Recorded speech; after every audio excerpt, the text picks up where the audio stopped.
প্রথম যে বিষয়টা আমি আপনাদের দৃষ্টি আকর্ষণ করতে চাই যে আল্লাহ রাব্বুল আলামিন আপনাদেরকে এই সমাজের বোঝা হিসেবে সৃষ্টি করেন নাই। আল্লাহ রাব্বুল আলামিন আপনাদেরকে এই সমাজের বোঝা হিসেবে সৃষ্টি করেননি, বরং আল্লাহ রাব্বুল আলামিন আপনাদেরকে এই উম্মতের একটা গর্বিত অংশীদার হিসেবে সৃষ্টি করেছেন। আদম আলাইহিস সালাম যখন জান্নাতে ছিলেন তখনও তার কাছে হৃদয়ের মধ্যে কিছুটা শূন্যতা অনুভব হয়েছে, যেটা আল্লাহ রাব্বুল আলামিন হাওয়া আলাইহিস সালামকে দিয়ে পূর্ণ করেছেন এবং তার বুকের পাঁজরের হাড় থেকেই তার স্ত্রীকে আল্লাহ পাক সৃষ্টি করেছেন।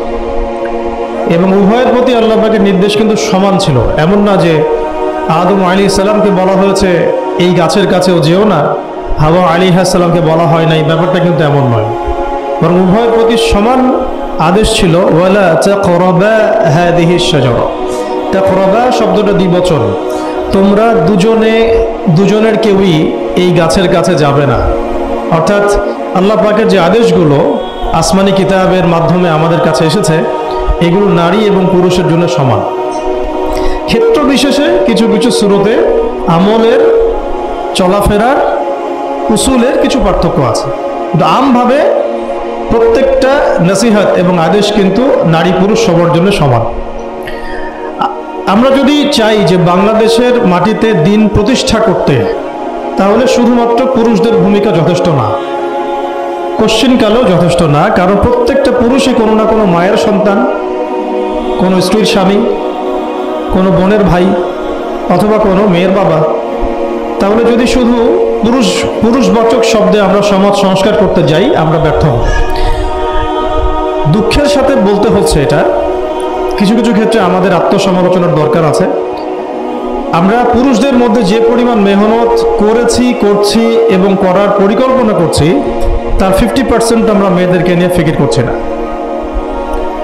যে কোনো দিনই বোন যদি হেদায়েতপ্রাপ্ত হন আল্লাহর পক্ষ থেকে, তারপরে সে যে পড়াশোনা করবে, এই পড়াশোনা করার মতো উপযুক্ত প্রতিষ্ঠানও আমরা তাদেরকে দিতে পারি না। নিরাপত্তা, পর্দা এবং সহজলভ্যতা, যে সহজেই সে জ্ঞান শিখবে নিরাপত্তার সাথে, পর্দার সাথে, বাসার কাছাকাছি মাহরামদেরকে সাথে নিয়ে, এমন পরিবেশ কিন্তু হাজারে একটা মেয়েও পাচ্ছে বলে আমার মনে হয় না। তো এই অবস্থা চলতে থাকলে আমরা ইসমাইল আলাইহিস সালামদেরকে জন্ম দিতে পারবো না।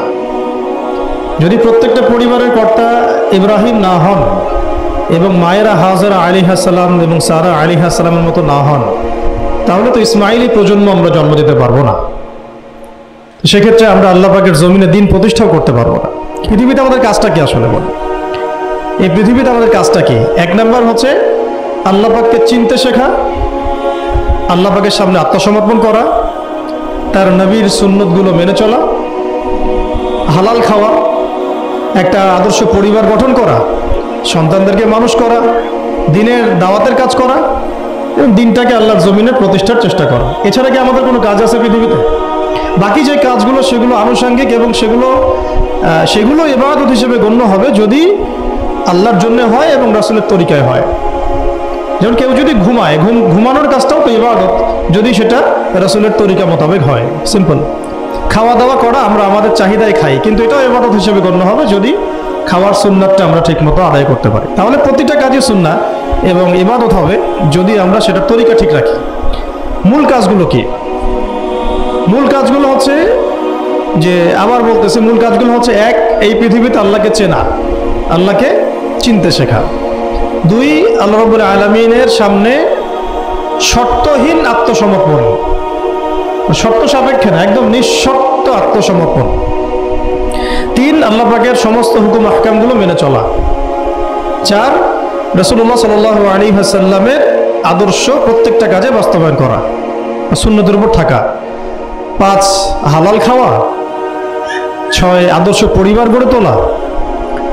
সাত, সন্তান প্রতিপালন। আট, সৎ কাজে আদেশ। নয়, অসৎ কাজে নিষেধ। 10, আল্লাহ পাকের এই জমিনের মধ্যে দিনটাকে প্রতিষ্ঠার চেষ্টা করা, যার যা সামর্থ্য আছে তাই দিয়ে। কেউ জান দিয়ে করবে, কেউ মাল দিয়ে করবে, কেউ কথা দিয়ে করবে, কেউ লিখনি দিয়ে করবে, কেউ প্রয়োজনে আল্লাহর পথে জিহাদ করবে, কেউ প্রয়োজনে শহীদ হবে, যার যেটা সুরত সে সেভাবে করবে। এছাড়া কি দুনিয়াতে আমাদের কোনো কাজ আছে? এই কাজগুলোর মধ্যে এই কাজগুলোকে যদি আমরা বাস্তবায়ন করতে পারি তাহলে দুনিয়াতেও সফল হব ইনশাআল্লাহ, পরকালেও জান্নাতে যাব ইনশাআল্লাহ। এই তো, এই কাজগুলো যদি আমরা বাস্তবায়ন করতে পারি দুনিয়াতেও সফল হব ইনশাআল্লাহ এবং পরকালেও জান্নাতে যাব ইনশাআল্লাহ।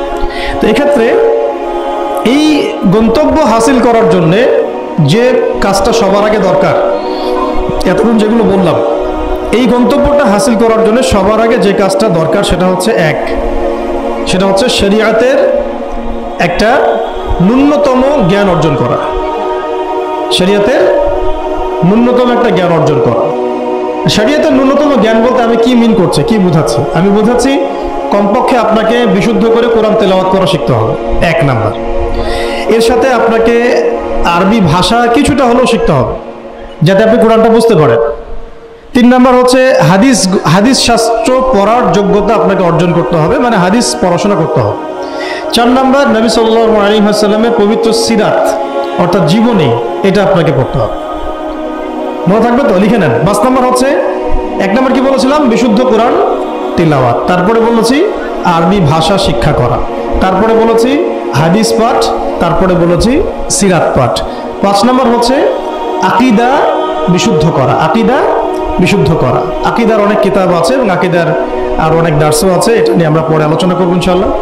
6 নাম্বার হচ্ছে আপনার ইসলামের ইতিহাস পড়াশোনা করতে হবে, ইসলামের ইতিহাসটা পড়াশোনা করতে হবে। 7 নাম্বার হচ্ছে ইসলামিক অর্থনীতি পড়াশোনা করতে হবে, ইসলামী অর্থনীতির জ্ঞান রাখতে হবে। 8 নাম্বার ইসলামিক পারিবারিক জীবন ব্যবস্থার জ্ঞান অর্জন করতে হবে, ইসলামিক পারিবারিক জীবন ব্যবস্থার জ্ঞান অর্জন করতে হবে। 9 নাম্বার সন্তান প্রতিপালন কিভাবে করতে হয়, ইসলামিক প্যারেন্টিং এর জ্ঞান অর্জন করতে হবে। 10 নাম্বার হচ্ছে যে ফিকহের জ্ঞান অর্জন করা। ফিকহ মানে হচ্ছে তুলনামূলক যে মাসলা মাসাইলগুলো না জানলে আমরা আমল করতে পারবো না, এই মাসলা মাসাইলগুলো জেনে নেওয়া, যেটাকে আমরা বলি যে ফরজে আইনের জ্ঞান, ফরজে আইনের জ্ঞান। তাহলে এখানেও 10টা পয়েন্ট বের হয়ে আসলো, তাই না? তাহলে আমার সাথে একটু রিপিট করেন। প্রথমে বলেছি ইলম অর্জনের ক্ষেত্রে আপনাকে কোরআনের আগে কোরআন দিয়ে শুরু করতে হবে, মানে কোরআন যিনি তেলাওয়াত করতে পারেন না তিনি হতভাগা। মুসলিম পরিবারে জন্মগ্রহণ করেও যিনি কোরআন তেলাওয়াত করতে পারেন না, আমি মনে করি না এই পৃথিবীতে তার চেয়ে হতভাগা কেউ আছে, আমি মনে করি না। মানে কোরআনের সাথেই সম্পর্ক নাই, মানে আল্লাহর কিতাবই সে তেলাওয়াত করতে পারে না, তো সে এই পৃথিবীর সম্পদ নয় বরং বোঝা। আল্লাহ পাক আমাদের সবাইকে আল্লাহর কিতাব শেখার তৌফিক দান করেন। একটা 1 নাম্বার, এখান থেকে শুরু হবে পড়াশোনা। আগেই একটা আদনান ভাইয়ের বই নিয়ে নিলাম, আগে একটা অমুক স্কলারের বই নিয়ে নিলাম, আগে একটা তমুক স্কলারের বই নিয়ে নিলাম, এভাবে পড়াশোনা শুরু করতে হয় না। পড়াশোনা শুরুটাই হবে আপনার কোরআন থেকে, সব বন্ধ, আগে কোরআন তেলাওয়াত থেকে শুরু করতে।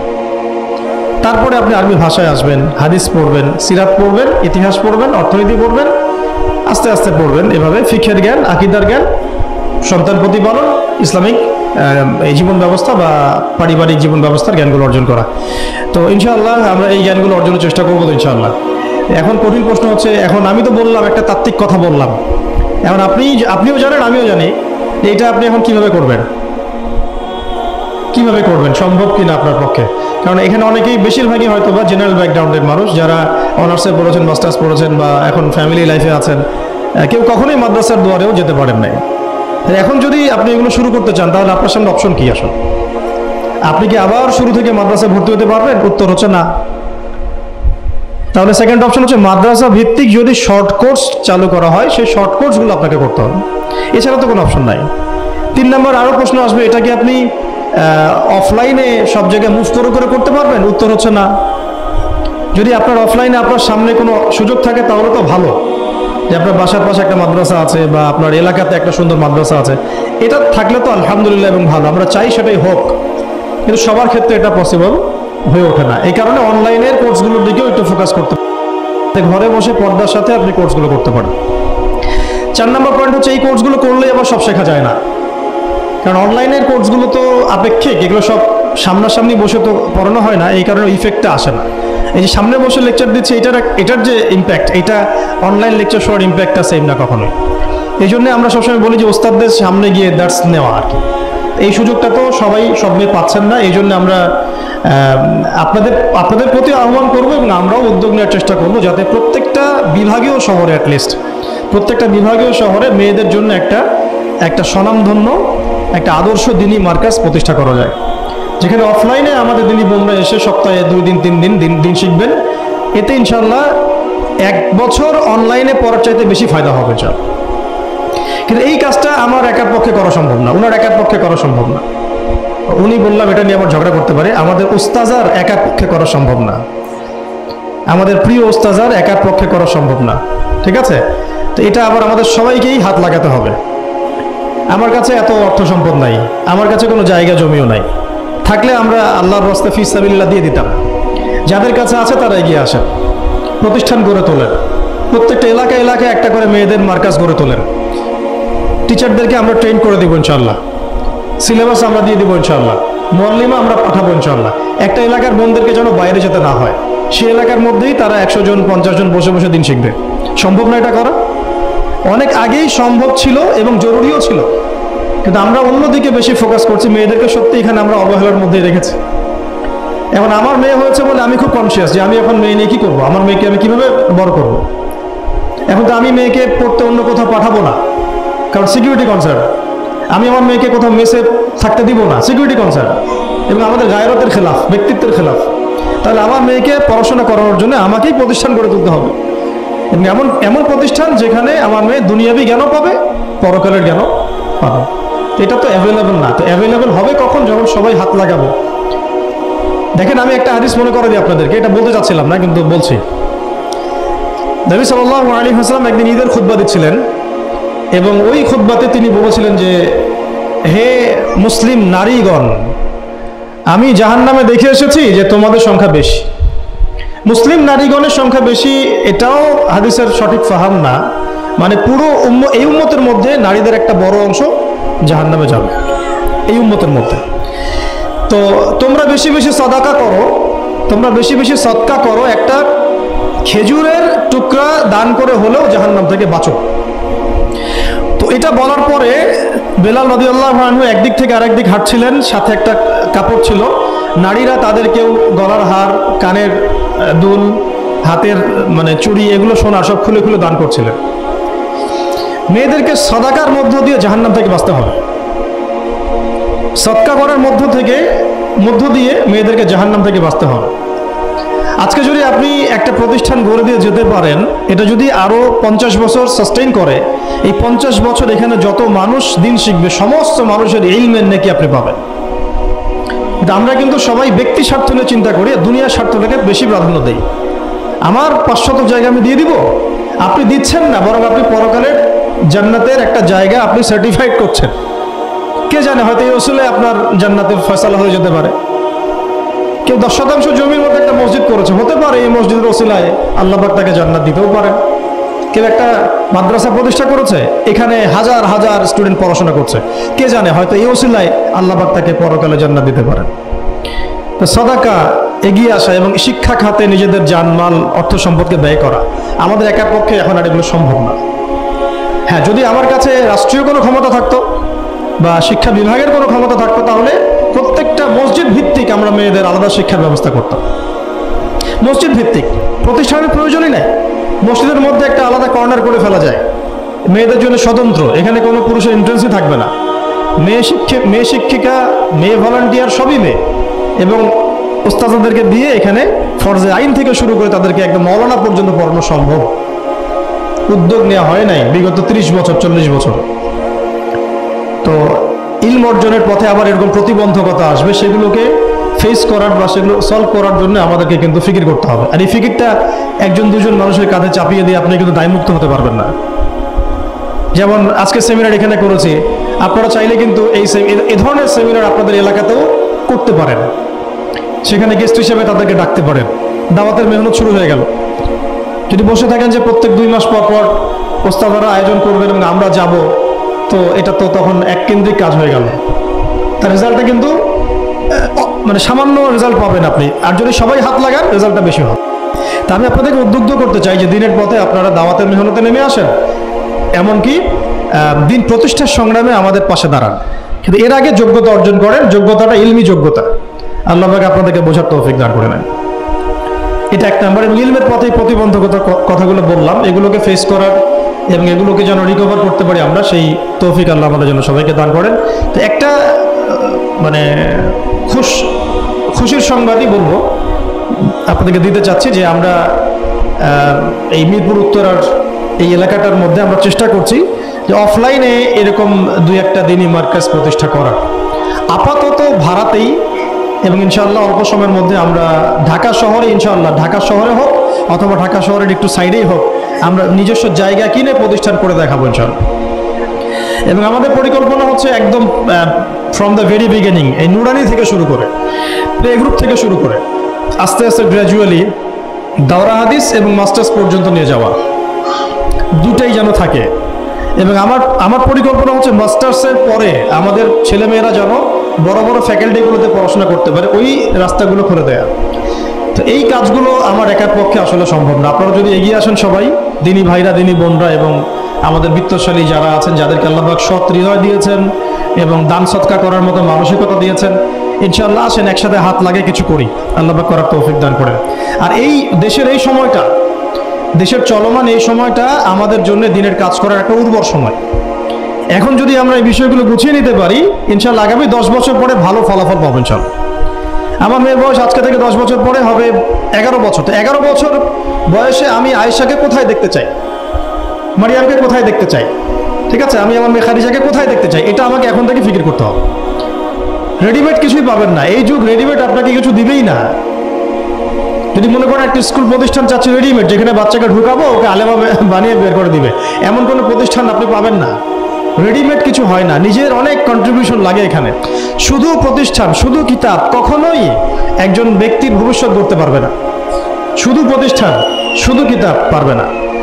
তো অনেক গভীরে চলে যাচ্ছি, মূল কথাটা আশা করি বোঝাতে পেরেছি। ইলম যেমন অর্জনও করতে হবে, ইলম মানুষের কাছে সহজলভ্য করার প্ল্যাটফর্মও তৈরি করতে হবে। আল্লাহ পাক আপনাদের সবাইকে এগিয়ে আসার তৌফিক দান করেন, আমিন। আসেন শুরু করি, আমরা শুরু করি ইনশাআল্লাহ। আল্লাহ পাকের কাছে তারাই বেশি মাকবুল, তারা বেশি সম্মানিত যারা প্রথমে শুরু করে। যদি আমরা এরকম 5টা প্রতিষ্ঠান করে ফেলি ঢাকায়, তখন দেখবেন দিনী বোনের অভাব নাই, অনেক হাজার হাজার বোন আসছেন সেমিনারে। কিন্তু তারা আসছেন কখন? যখন এটা রেডি হয়ে গেছে তখন। আর আপনারা এসেছেন কখন? যখন কিছুই ছিল না তখন। তো এটা লা ইয়াস্তামিআন, এটা কখনো সমান হবে না। তো আল্লাহ পাক আমাদেরকে অগ্রজ হওয়ার তৌফিক দান করেন, আমিন। তো ইলমের সাথে 2 নম্বর যে পয়েন্টটা নোট আউট করবেন সেটা হচ্ছে বেশি বেশি আমল করা।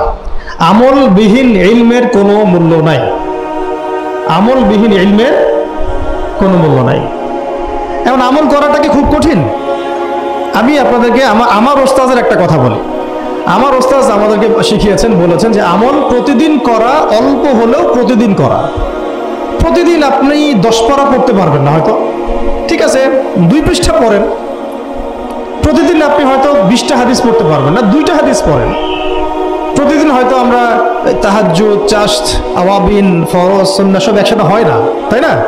তো ঠিক আছে, আপনি 8 রাকাত করে পড়তে পারছেন না, 2 করে না হয় পড়েন। 2 রাকাত তাহাজ্জুদ পড়েন, তাহাজ্জুদের হক আদায় হয়ে গেল। সকালে 2 রাকাত নামাজ পড়ে নেন, চাশতের হক আদায় হয়ে গেল। এইভাবেই মানে কথা হচ্ছে যে আমল করা, নিয়মিত করা, যদিও সেটা অল্প হয়, এটা কিন্তু কঠিন কিছু না। আল্লাহ পাক যার জন্য সহজ করে দেন তার জন্য সহজ। ওযু করে ওয়াশরুমে গিয়েছেন, ওযু করে ফেলেন, ওযু দিয়ে 2 রাকাত নামাজ পড়ে ফেলেন। চলতে ফিরতে, আপনারা তো ঘরের কাজে বেশি ব্যস্ত থাকেন, চলতে ফিরতেই সুবহানাল্লাহ, আলহামদুলিল্লাহ, লা ইলাহা ইল্লাল্লাহ, আল্লাহু আকবার পড়তে থাকেন, আস্তাগফিরুল্লাহ ওয়া আতুবু ইলাইহি পড়তে থাকেন, দরুদ শরীফ পড়তে থাকেন। এমন না যে ঘটা করে সবসময় আমলে বসতে হবে, এটা জরুরি না। প্রতিটা কাজের সাথে আমল আছে। তো সবচেয়ে ইম্পর্টেন্ট আমলগুলো হচ্ছে নামাজ, ফরজ নামাজটুকু, এর সাথে আমি বলবো কোরআন তেলাওয়াত, তাহাজ্জুদ, এর সাথে বলবো যে আদব রক্ষা করা, আখলাক ঠিক রাখা, আদব রক্ষা করা, আখলাক ঠিক রাখা। একজন মহিলার এক্সাম্পল দিব, বেসিক্যালি এটা 2 জন মহিলার এক্সাম্পল, তো আমি একজনের কথা বলছি। একজন সাহাবী এসে নবী সাল্লাল্লাহু আলাইহি ওয়াসাল্লামকে বলেছিলেন যে আমাদের বাসার পাশে একজন মহিলা আছে, প্রচুর ইবাদত করে, কোনো নামাজ মিস নাই, কোনো নফল রোজা মিস নাই, খুবই পরেজগার, খুবই মুত্তাকি, খুবই খুবই উঁচু লেভেলের মুত্তাকি একজন মহিলা বলে মনে হয় আমাদের কাছে। কিন্তু তিনি তার প্রতিবেশীর সাথে ঝগড়া করেন, তিনি তার প্রতিবেশীর সাথে ঝগড়া করেন এবং বাজে ল্যাঙ্গুয়েজ ইউজ করেন। নবী সাল্লাল্লাহু আলাইহি ওয়াসাল্লাম বলেছেন যে তিনি জাহান্নামী, নাউযুবিল্লাহ। আরেকজন মহিলা সম্পর্কে বক্তব্য এসেছিল, আরেকজন সাহাবী বলেছেন যে আমাদের বাসার পাশে একজন মহিলা আছে, তেমন কোনো নামাজ, খুব বেশি নামাজ, খুব বেশি ইবাদত করেন না, কিন্তু তার আখলাক চরিত্র খুব নরম কোমল। নবী সাল্লাল্লাহু আলাইহি ওয়াসাল্লাম বলেছেন তিনি জান্নাতি। তাহলে আমরা এই হাদিসটা থেকে বুঝতে পারছি যে আমলের মূলনীতিটা আসলে কি। আমল মানে এই না যে একেবারে সবসময় আমাকে নামাজ, রোজা, হজ জায়গাতেই ফোকাস করতে হবে। আমার আদাব ও মুআশারাতটাও অনেক বড় ব্যাপার, চলাফেরা, ওঠা বসা, আমাদের ডিলিংসগুলো। তো এখানে আমি একটু বলবো আপনাদেরকে, কারণ এই যুগটা তো অনলাইনের যুগ, মিডিয়া দ্বারা প্রভাবিত হওয়ার যুগ। বিভিন্ন সিরিয়ালস আমাদের মাথায় এখনো বসে আছে, দেখেছি জীবনে আমরা অনেক সময় কেউ না কেউ। তো এইগুলো আমার মাথায় কিন্তু ইম্প্যাক্ট ফেলে, এগুলো আমাদের মাথায় ইম্প্যাক্ট ফেলেছে। সমাজ ব্যবস্থা আমাদের মাথায় ইম্প্যাক্ট ফেলেছে, যে পরিবেশে আমরা পড়াশোনা করেছি ওই পরিবেশটা আমার উপর ইম্প্যাক্ট ফেলেছে। সব মিলে আমাদের মাথাটা এখন পুরো দূষিত, আমাদের মাথাটা কিন্তু পুরাই দূষিত, কলবটা আরও দূষিত। তো এইখানে যে বিষয়গুলো ফোকাস করা দরকার, যে পিতা মাতার সাথে একদম কোমল হয়ে যান, ছেড়ে দেন, নিজের অধিকারে না আসলেও ছেড়ে দেন, পিতা মাতার সাথে কোমল হয়ে যান। পিতা এবং মাতা আপনার জান্নাত জাহান্নামের মাধ্যম। যদি স্বামী থেকে থাকে, স্বামীর প্রতি নরম হয়ে যান, তাকে ছাড় দেওয়া শিখেন। সবচেয়ে বড় কথা, তাকে মহব্বত করা তো অবশ্যই জরুরি, মহব্বতের চাইতেও বেশি জরুরি স্বামীকে বিশ্বাস করা এবং তাকে সম্মান করা। এমন কোনো কথা এবং কাজ না করা যেটা স্বামীর গায়রত বা ব্যক্তিত্ব আঘাত করে। আমি পয়েন্টটা হয়তো বোঝাতে সক্ষম হয়েছি। ভালোবাসা অনেক গুরুত্বপূর্ণ বিষয়, ঠিক আছে, কিন্তু ভালোবাসা শুধুমাত্র একমাত্র গুরুত্বপূর্ণ বিষয় নয়। আরো গুরুত্বপূর্ণ বিষয় হচ্ছে বিশ্বাস, সম্মান এবং আনুগত্য। বিশ্বাস, সম্মান এবং আনুগত্য। এখন বলতে পারেন যে আমার স্বামী আমাকে অন্যায় কাজে আদেশ করলে কি আমি আনুগত্য করব? কখনোই না। যখন স্বামী আপনাকে কোরআন সুন্নাহর দিকে আপনাকে ধাবিত করবেন, তখন আপনি তার আনুগত্য করতে বাধ্য, এবং এটা আপনার জান্নাতে যাওয়ার মাধ্যম বটে। এই হাদিসটা খুব ভালো করে মনে রাখতে হবে যে এই পৃথিবীতে কেউই আল্লাহ পাকের পরে সিজদা পাওয়ার যোগ্য না। এমনকি নবীদেরকেও আল্লাহ পাক সিজদা করতে বলেন নাই, কিন্তু সেই নবী আমাদেরকে কিন্তু বলেছিলেন যে যদি আল্লাহর পরে কাউকে আমি সিজদা করতে বলতাম, তাহলে আমি স্বামীদেরকে সিজদা করতে বলতাম। এটাকে তসলিমা নাসরিন স্টাইলে বুঝলে হবে না। ওরা এটাকে এইভাবে নিবে যে ইসলাম মেয়েদেরকে দাসত্বের শৃঙ্খলা আবদ্ধ করতে চাচ্ছে, হ্যাঁ, আত্মস্বাধীনতা দিবে না ইত্যাদি। আমরা দেখব পরকালে আমি জান্নাতে যেতে পারছি কিনা। আল্লাহ পাকের হুকুমের চাইতে আমার কাছে কোনো যুক্তি বড় নয়। আল্লাহ পাকের হুকুমের চাইতে আমার কাছে কোনো যুক্তি, বিজ্ঞান, প্রযুক্তি এগুলো বড় মানদণ্ড নয়। শুধুমাত্র স্বামীর আনুগত্য, বিশ্বাস, সম্মানের বদৌলতে দেখা যায় যে পুরোটা জীবন এই বেচারা আপনার জন্য ঢেলে দিবে ইনশাআল্লাহ। আর এই জায়গায় যদি দেখা যায় ঘাটতি থাকে, তখন কোনো কোনো ক্ষেত্রে ভালোবাসা যথেষ্ট হয়ে ওঠে না। এবং আপনারা জানেন এই শহরে ডিভোর্সের সংখ্যা দিন দিন বাড়ছে। কেন? এইগুলো মেজর কারণ আছে। হ্যাঁ, আমি বলছি না যে সব ছেলেই একেবারে পারফেক্ট, কখনোই না। ছেলেরাও যেমন সাহাবী না, মেয়েরাও সেরকম মহিলা সাহাবী না। কিন্তু কিন্তু সবর, আনুগত্য, নরম কোমলতার কোনো বিকল্প নাই। উভয় পক্ষের জন্যই নসিহতগুলো আর কি, স্বামীর জন্য এবং স্ত্রীর জন্য। আরেকটা বিষয় হচ্ছে যে স্বামীর পরিবার নিয়ে খোঁটা না দেওয়া, স্বামীর যে বাবা মা ভাই বোন এই ব্যাপারগুলো নিয়ে খোঁটা দেওয়া না দেওয়া বা খোঁচাখুচি না করা, এবং তার যে অবদান আপনার প্রতি এটাকে অস্বীকার না করা, কুফরি না করা। একটা হাদিসের মধ্যে নবী সাল্লাল্লাহু আলাইহি ওয়াসাল্লাম কিন্তু বলেছেন যে বেশিরভাগ নারীর জাহান্নামে যাওয়ার কারণ কি? সাহাবীরা জিজ্ঞাসা করেছিলেন, তিনি বলেছেন তারা কুফরি করে। কি কুফরি করে? তারা কি আল্লাহর সাথে কুফরি করে? নবীজি বলেছেন না, বরং তারা সারা জীবন স্বামীর যে দিয়ে যাওয়া যে স্যাক্রিফাইস বা অধিকার, এটাকে হঠাৎ করে অস্বীকার করে বসে, হঠাৎ কোনো একদিন অস্বীকার করে বসে। এটার কারণে দেখা যায় আল্লাহ পাক নারাজ হয়ে যান। আল্লাহ রাব্বুল আলামিন তো একজন ব্যভিচারী নারীকেও জান্নাত দিয়েছেন মাত্র কুকুরকে পানি পান করানোর কারণে। আবার একজন নারীকে বিড়াল বেঁধে রেখে কষ্ট দেওয়ার কারণে জাহান্নামে দিয়েছে। তো জবান এমনই একটা কঠিন জিনিস, যেটাকে নিয়ন্ত্রণে না রাখলে আমাদের জন্য ক্ষতি হবে। আল্লাহ পাক আমাকে আপনাদের সবাইকে জবান হেফাজতে রাখার তৌফিক দান করে নেন। আর কিছু বিষয় হচ্ছে, কিছু শাসন সমাজে থাকে, মানে পরিবারের মধ্যে থাকে। এই শাসনগুলো কখনোই মেয়েদেরকে বিপথে নিয়ে যাওয়ার জন্য নয়, বরং যে আপনাকে মহব্বত করবে সেই আপনাকে শাসন করবে। যে আপনাকে মহব্বত করে সেই কিন্তু আপনাকে শাসন করবে। যার আপনার ব্যাপারে কোনো কেয়ার নাই সে কিন্তু আপনাকে শাসন করতে আসবে না। আপনি কোথায় যান, তার তো কোনো যায় আসবে না। আর যে আপনাকে চাইবে, জোর করে টেনে নিয়ে আসতে চাইবে জান্নাতের পথে, সে কিন্তু আপনার উপর মাঝে মাঝে শাসন করতে পারে। ওই অধিকারটুকু দিতে হবে। আর আমাদের মেয়েদেরকে ওই মেজাজেও তৈরি করতে হবে। তো পারিবারিক বিষয়গুলোর ক্ষেত্রে আসছিলাম, এটা একটু পরে আবার আসতেছি ইনশাআল্লাহ, যে ইলমের সাথে আমলটা খুব জরুরি। এবং আমলের ক্ষেত্রে শুধু নামাজ, রোজা, হজ, যাকাত এটাকে আমি মিন করছি না। মিন করছি যে আমার বাবার সাথে সম্পর্ক, মায়ের সাথে সম্পর্ক, আত্মীয়দের হক আদায় করছি কিনা, প্রতিবেশীর সাথে রিলেশন ঠিক আছে কিনা, এবং স্পেশালি পরিবারের স্বামীর সাথে আমার এই বিষয়গুলো ঠিক আছে কিনা। তো এইগুলো যদি ঠিক থাকে, অল্প আমল যথেষ্ট হয়ে যাবে ইনশাআল্লাহ তাআলা। আল্লাহ পাক আমাদেরকে তৌফিক দান করেন, আমিন। 3 নম্বর আমি পয়েন্ট নোট আউট করছিলাম মেয়েদের জন্য, যে আমি আমার মেয়েকে নসিহত করতাম যে বেশি বেশি দান সদকা করতে, বেশি বেশি দান সাদাকা করতে। মেয়েদের জন্য স্পেশালি সাদাকাটা বেশি করা উচিত। ছেলেরা তো সাদাকা করে, কম বেশি কিন্তু করে, যেহেতু তারা বাইরে থাকে। তো আপনারা সাদাকা করার জন্য যদি স্বামীর অর্থ আপনাদের কাছে নেন, এটা দোষের কিছু না। চেয়ে নেওয়া, বলে নেওয়া, তাদের কাছ থেকে অর্থ নিয়ে সাদাকার একটা অংশ রাখা। দেখেন, আবু বকর রাদিয়াল্লাহু আনহুর নাম তো সবাই শুনেছেন। তিনি যখন খলিফা হয়েছিলেন, তখন তার স্ত্রী কিছু কিছু করে সম্পদ জমিয়ে রাখতেন, খাবার জমিয়ে রাখতেন। পরে একদিন ভালো একটা খাবার রান্না করে খাইয়েছেন ওই জমিয়ে রাখা খাবার থেকে। এখান থেকে একটা বিষয় বুঝতে পারলাম, সম্পদ সেভ করা শিখতে হয়। একদম আমার ইনকাম আছে বলে যে একদম পুরো 1 লাখ টাকা ঢেলে দিতে হবে মাসে, জরুরি না। 10,000 টাকা করে সেভ করার চেষ্টা করেন, হয়তো এই 10,000 টাকা একটা পরিবারের ভরণ পোষণের জন্য যথেষ্ট হয়ে যাবে। ওই সেভ করা টাকাটা যদি আমি কালকে দান করে দিই আল্লাহর রাস্তায় বা অন্য কোনো মানুষকে, তার 1 মাসের খরচ হয়ে যাবে, বিশাল একটা উপকার হবে। আমরা কিন্তু কিছু টাকা পাইলেই কসমেটিক্স, নতুন জুয়েলারি, ঠিক আছে, নতুন কি আসলো বাজারে, নতুন কসমেটিক্স আর কি, তো এইগুলোর দিকে বেশি ফোকাস করি। তো এখান থেকে টাকা একটু জমিয়ে আমরা যদি আল্লাহর পথে ব্যয় করার চিন্তা করি, পরিবারে বরকত আসবে। এই জন্য সম্পদকে মূল্যায়ন করা, রিজিক আল্লাহ পাক দিয়েছেন বলেই সব যে ঢেলে দিতে হবে, এটা ভালো না, এই কাজটা ঠিক না।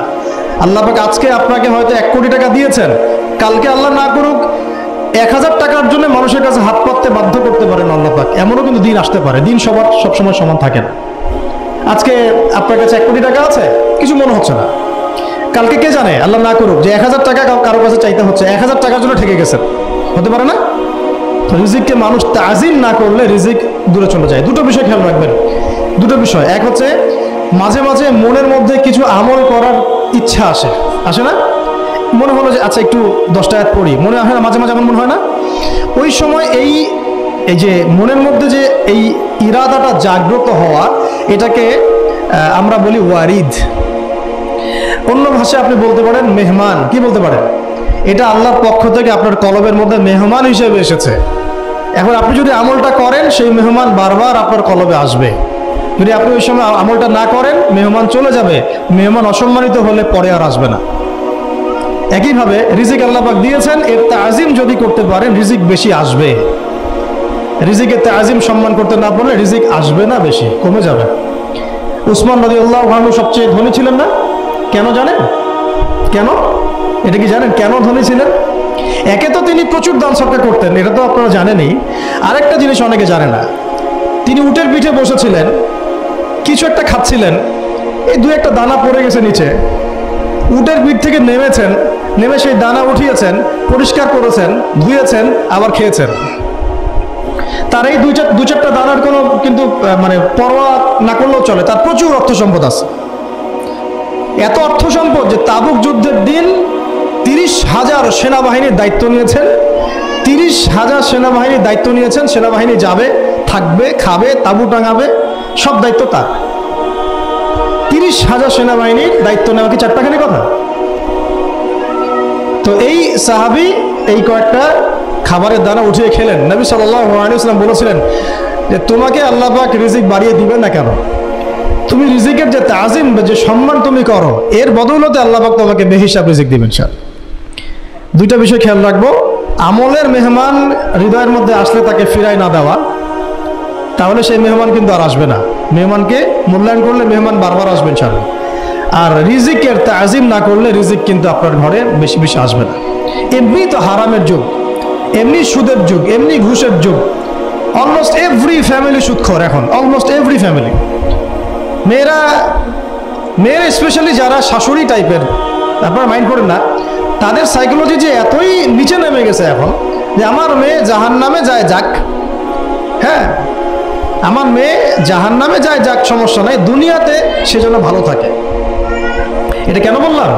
একটা সুদখোরের ঘরে তুলে দিতে সে দ্বিধাবোধ করতেছে না, একটা দুর্নীতিবাজের ঘরে তুলে দিতে দ্বিধাবোধ করতেছে না, একটা ঘুষখোরের ঘরে তুলতে দ্বিধাবোধ করতেছে না, হ্যাঁ একটা মানে কি বলবো মাদক সেবী, ড্রাগ এডিক্টেড বা এই যে আর কি বলবো ফাসেক জালেম এই ধরনের ঘরে উঠাই দিতেও সে দ্বিধাবোধ করছে না। পাঁচতলা বাড়ি চাই আমার মেয়ে পাঁচতলা বাড়ি থেকে সুখে থাকবে। এই যে সুখের ডেফিনেশন এখানে দিয়েছেন আপনারা। এই জন্য কত হাজার হাজার মেয়ের জীবন নষ্ট করে দিয়েছেন আপনারা। আমার কথা মাইন্ড করে না, হাজার হাজার মেয়ের জীবন মায়েরা নষ্ট করে দিয়েছে শুধুমাত্র মেয়েদের দুনিয়াবী সুখ এর সংজ্ঞাটা বুঝতে ভুল করার কারণে। এর নাম যদি সুখী হইতো তাহলে অমুসলিমরা সুখী না কেন, পশ্চিমারা সুখী না কেন, ওরা আত্মহত্যা করে কেন? এইভাবে মেয়েদের জীবন নষ্ট করেছেন। অথচ অল্প যদি হালাল রিজিকও হতো আল্লাহ পাক তাকে বরকত দিতেন, সুখে থাকতো। তা আল্লাহ পাক আপনাদেরকে রিজিকের মূল্য বোঝার তাজিম করার তৌফিক দান করেন, আমিন।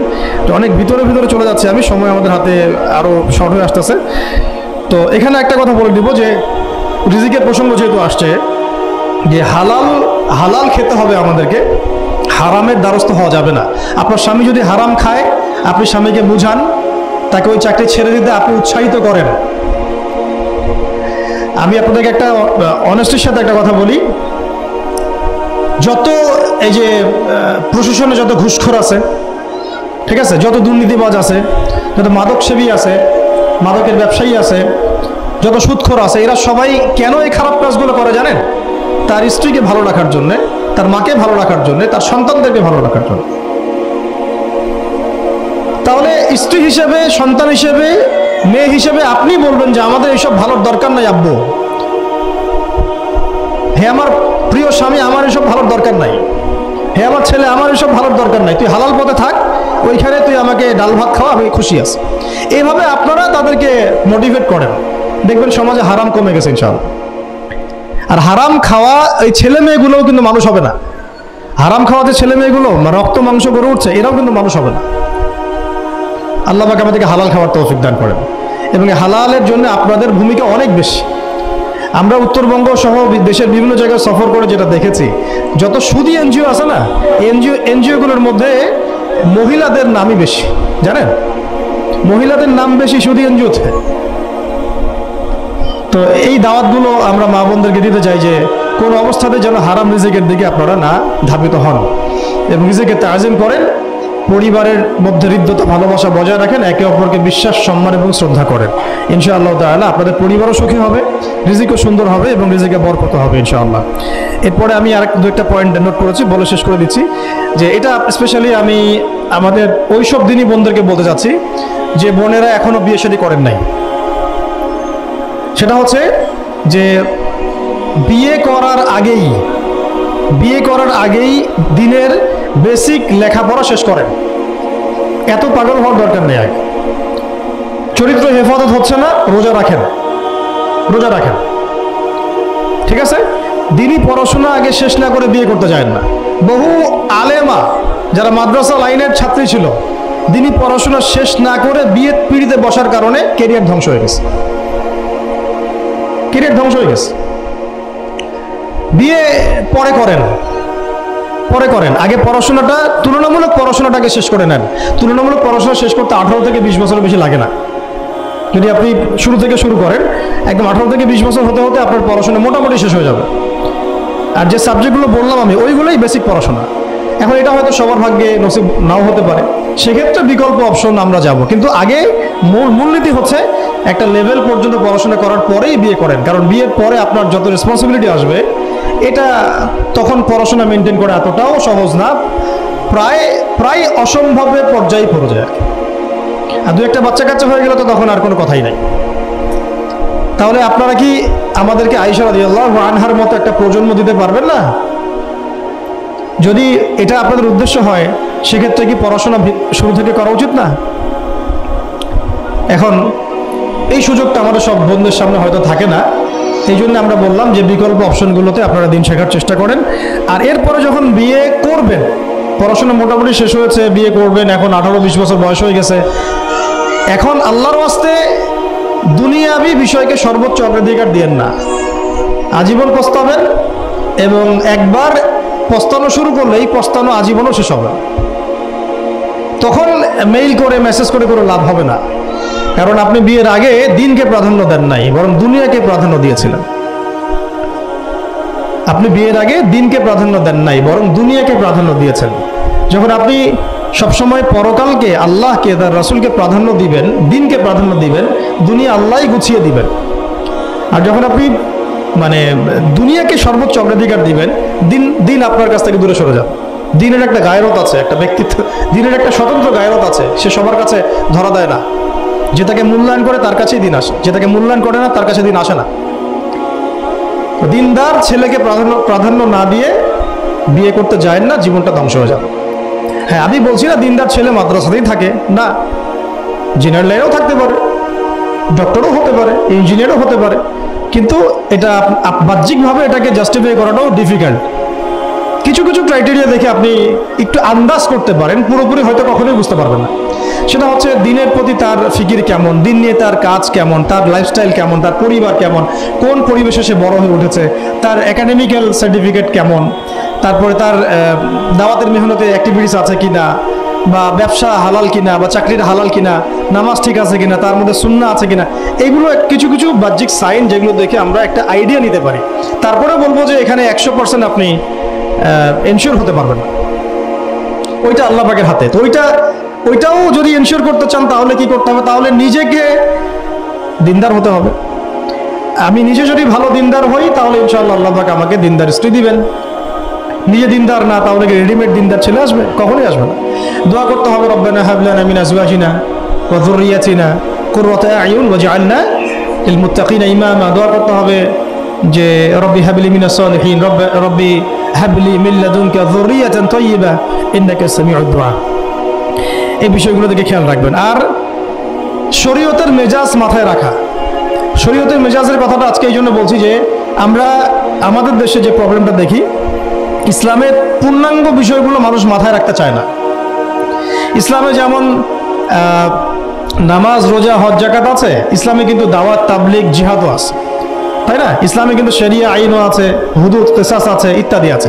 আমাদের সমাজে দেখেন নামাজ শব্দ পরিচিত, কিন্তু কিসাস শব্দ পরিচিত না।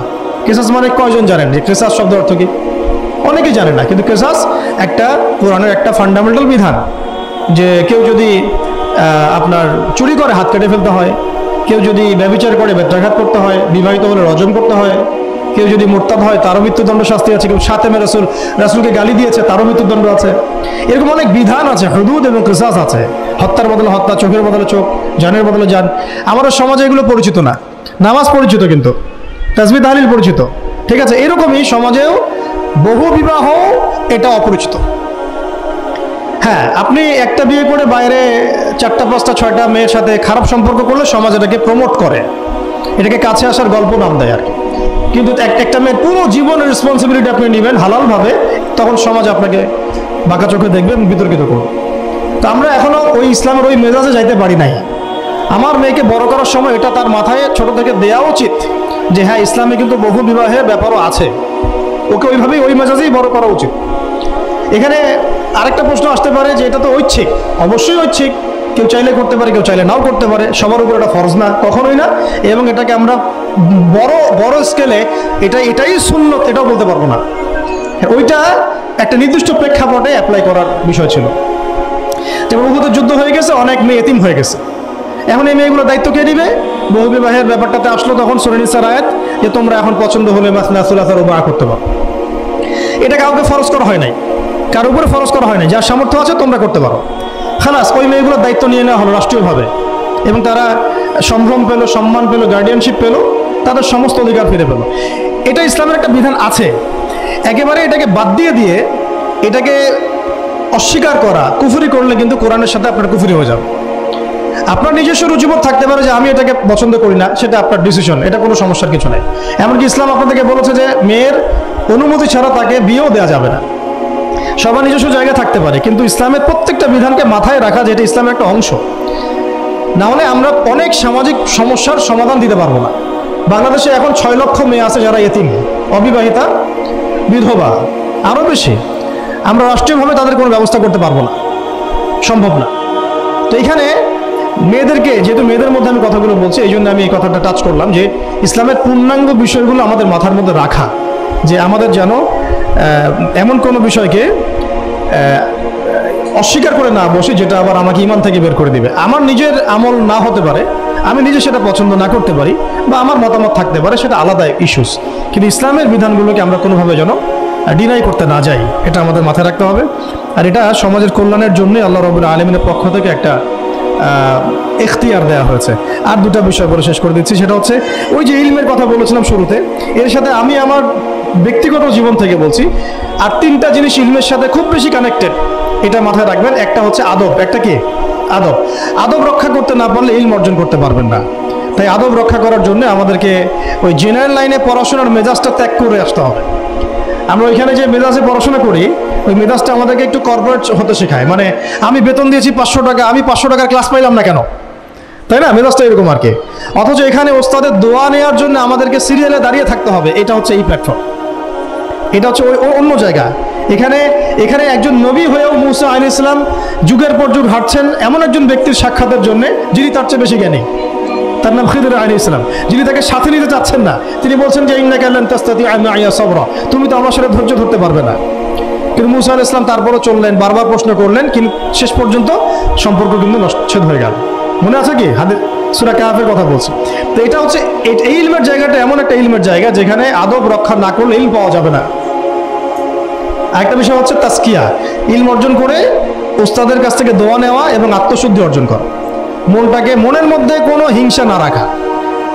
আমাদের সবার এখন মনের মধ্যে যে হিংসা দিয়ে ভর্তি, হিংসাগুলোকে ছেড়ে দেন, মন বড় করে ফেলেন, আল্লাহর জন্য ছেড়ে দেন, হিংসা ত্যাগ করেন, গীবত করা বন্ধ করে দেন, অপবাদ দেয়া তো একেবারেই নিষেধ, পরশ্রী কাতরতা ছেড়ে দেন, মনটাকে একদম খালেস করে রাখেন।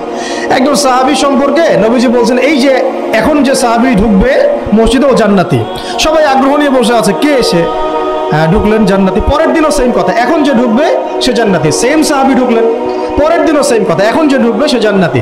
সেম সাহাবী ঢুকলেন। এবার একজন সাহাবী কৌশল করে তার বাসায় গেলেন, দেখি তো কি আমল করে সে।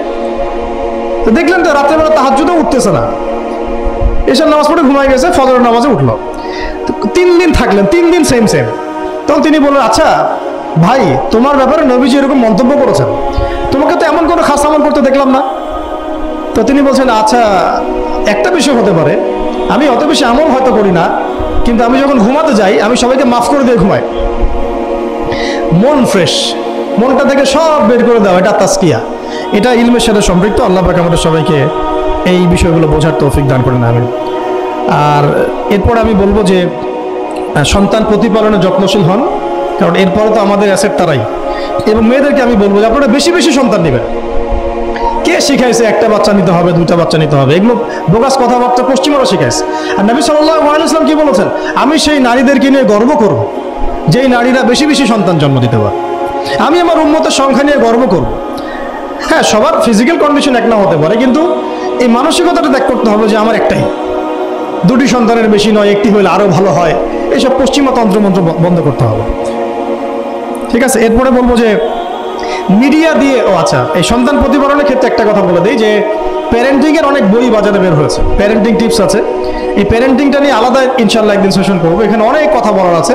সন্তান প্রতিপালন একটা শিল্প, সন্তান প্রতিপালনটা একটা শিল্প, খুব ধৈর্যের কাজ, সবরের কাজ, লেগে থাকার কাজ। সন্তানকে সময় দেওয়া, ওর খাবারের দিকে খেয়াল রাখা, ওর মানসিকতার দিকে খেয়াল রাখা, ওর ফিজিক্যাল অ্যাক্টিভিটিস দিকে খেয়াল রাখা, ওর মানে আত্মা দূষিত হয়ে যাচ্ছে কিনা এটা খেয়াল রাখা, ওর ভালো একাডেমিক পরিবেশ নিশ্চিত করা, ভালো ওস্তাদ দেওয়া, ওর সাথে মেশা, ওকে আদর করা, অনেক কিছু আছে।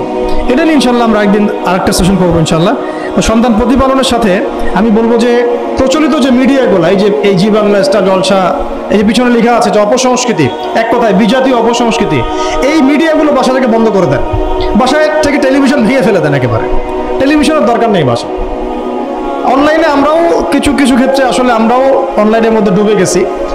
আমি নিজেও ফিকির করছি, চেষ্টা করছি এখান থেকে বের হওয়ার জন্য। আপনারাও বের হন, মানে প্র্যাকটিক্যাল জীবনে আসেন। এটা একটা ভার্চুয়াল জগৎ, এখান থেকে আমরা যা দেখি এটা আমাদের মাথার মধ্যে প্রভাব বিস্তার করে।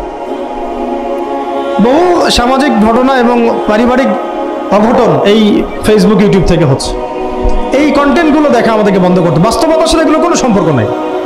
আমাদের কিতাব পড়ার অভ্যাস বেশি করে বাড়াতে হবে, ওস্তাদদের সহবতে যাওয়া, আমল করা, কান্নাকাটি করা, দোয়া করা, ইস্তেগফার করা, আল্লাহর সাথে কানেকশন। আল্লাহ পাক আমাদেরকে মিডিয়ার এই রং ঢং বলি আমি, মিডিয়ার এই রং ঢংগুলো ত্যাগ করতে হবে। মিডিয়া একটা কিছু দেখলে আমাকে কেন কিনতে হবে? কেন আমি একটা মিডিয়াতে দেখলাম যে এরকম একটা নতুন অর্নামেন্টস আসছে, আমাকেই কেন কিনতে হবে? কেন আমাকে, কেন আমি ওইটার জন্য আবার বাসায় চাপ দিব? কেন ওইটা আমি আমার পরিবারে ফাসাদ সৃষ্টি করার কারণ হবে? প্রয়োজন নাই। আর আমাদের মানে মাদ্রাসার মেয়েদেরকেও এসব থেকে দূরে রাখতে হবে, মিডিয়া থেকে দূরে রাখতে হবে। মানে সব মিডিয়া উপকারী না, বরং মিডিয়ার মধ্যে 99%ই ইসলামিক মিডিয়া না। যদি এটা হতো যে সব এর মধ্যে অ্যাটলিস্ট 10% ইসলামিক মিডিয়া, তাহলে বলতাম ওগুলো অ্যাটলিস্ট দেখেন। কিন্তু এখানে কিন্তু সেই সুযোগটাও পাচ্ছেন না। খুব কম মিডিয়া আমাদেরকে প্রকৃত বিষয়টা শেখায় এবং সত্যের কাছাকাছি নিয়ে আসে। বেশিরভাগ মিডিয়াই প্রতারণাপূর্ণ এবং কর্পোরেট সেকশন, এগুলো থেকে আল্লাহ পাক আমাদেরকে দূরে থাকার তৌফিক দান করেন এবং এই কালচারগুলো ছেড়ে দেন। হিন্দুদের কালচারের সাথে আমাদের কি সম্পর্ক? আমরা মুসলিম, আমরা মুহাম্মদ সাল্লাল্লাহু আলাইহি ওয়াসাল্লামের উম্মাহ। আমাদের সাথে মুশরিকদের কি সম্পর্ক? আমাদের সাথে ইহুদিদের কি সম্পর্ক? আমাদের সাথে খ্রিস্টানদের কি সম্পর্ক থাকতে পারে? আমরা কেন ওদের সংস্কৃতি গ্রহণ করব? কিসের জন্মদিন, কিসের মৃত্যু দিবস, হ্যাঁ কিসের এসব গায়ে হলুদ, কিসের এসব বৌভাত, এগুলো কি? এগুলোর সাথে আমাদের কি সম্পর্ক? আমাদের সাথে সম্পর্ক হচ্ছে হিজাবের, সালাতের, তাসবির, সিজদার, জায়নামাজের, আতরের, খুশবুর, মিসওয়াকের। আমাদের সাথে এগুলো সম্পর্ক। আমাদের সাথে সম্পর্ক হিজাবের, আমাদের সাথে সম্পর্ক ইসলামিক ক্যালিগ্রাফির, ইসলামিক, আমাদের সাথে সম্পর্ক কোরআনের, হাদিসের, সিরাতের, লেখাপড়া, ইলমি পরিবেশের, তাসাউফের, এগুলো আমাদের কালচার।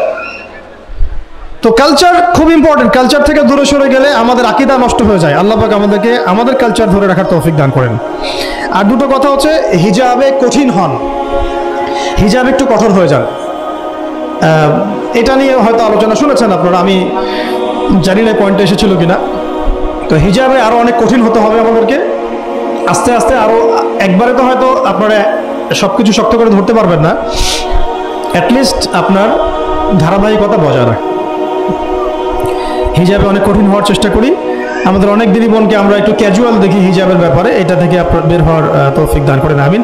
আর একটা মেয়েদেরকে একটা নসিহত করবো, স্পেশালি যে অল্পে তুষ্ট থাকেন, অল্পে তুষ্ট থাকেন, ইনশাল্লাহ জীবনে সুখী হয়ে যাবেন ইনশাল্লাহ। আর শেষ কথা হচ্ছে, আলেমা হওয়ার চেষ্টা করেন, আলেমা হওয়ার চেষ্টা করেন, দায়ী হওয়ার চেষ্টা করেন এবং মেয়েদের মধ্যে ব্যাপক দাওয়াতি কাজ করার চেষ্টা করেন। এইটা জীবনের লক্ষ্য উদ্দেশ্য বানায় নেন ইনশাল্লাহ। আপনার জীবনের লক্ষ্য যদি এমনই হয়, দেখবেন এমনই জীবন সঙ্গী আপনি পেয়েছেন যার জীবনের লক্ষ্য সেম, তখন দুজনে মিলে আপনি কাজ করতে পারবেন ইনশাল্লাহ। আমাদের এখন প্রচুর আলেমা দরকার, আমাদের প্রচুর দায়ী বোন দরকার, আমাদের মুআল্লিমা শিক্ষিকা বোন দরকার, ঠিক আছে? আমাদের প্রত্যেকটা ডিপার্টমেন্টে এরকম যোগ্যতা সম্পন্ন দিনী বোনদেরকে দরকার। তো এইটা তো আর একা আমাদের পক্ষে গড়ে তোলা সম্ভব না।